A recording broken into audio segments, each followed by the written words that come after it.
அண்ணா பல்கலைக்கழக செமஸ்டர் கட்டண உயர்வு தற்காலிகமாக நிறுத்தம் என அறிவிப்பு. அனைத்து பொறியியல் கல்லூரிகளிலும் தற்போதைய தேர்வு கட்டணம் மட்டுமே வசூலிக்க வேண்டும் என அமைச்சர் பொன்முடி அறிவுறுத்தல். வசைபாடுபவர்கள் வாழ்த்தும் வகையில் அனைத்துலக முத்தமிழ் முருகன் மாநாடு அமைந்துள்ளது.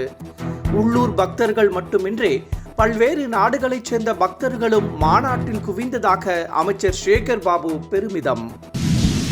சென்னையில் நம்ம மெரினா நம்ம பெருமை என்ற விழிப்புணர்வு இயக்கம் தொடக்கம்.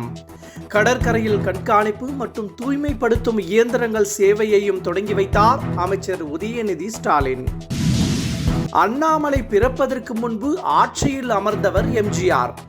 உழைக்காமல் பதவிக்கு வந்த அண்ணாமலைக்கு எம்ஜிஆர் வரலாறு தெரியவே தெரியாது. எடப்பாடி பழனிசாமி விமர்சனம். மேலிட உத்தரவு இல்லாமல் கலைஞர் கருணாநிதியை மத்திய அமைச்சர் ராஜ்நாத் சிங் புகழ்ந்திருக்க மாட்டார். ஞானய வெளியீட்டு விழாவில் ராஜ்நாத் சிங் கலைஞரை புகழ்ந்தது குறித்து நடிகர் ரஜினி கருத்து.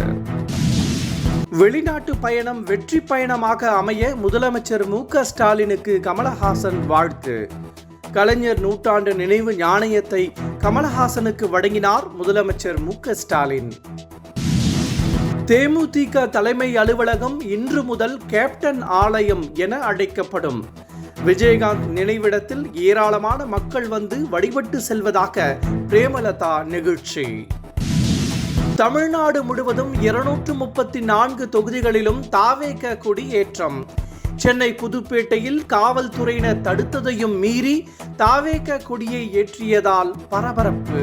என்றும் உங்களுடன் மை இந்தியா. முக்கிய செய்திகளை உடனுக்குடன் தெரிந்து கொள்ள சப்ஸ்கிரைப் பண்ணுங்க, பெல் பட்டனை பிரஸ் பண்ணுங்க. என்றும் உங்களுடன் மை இந்தியா.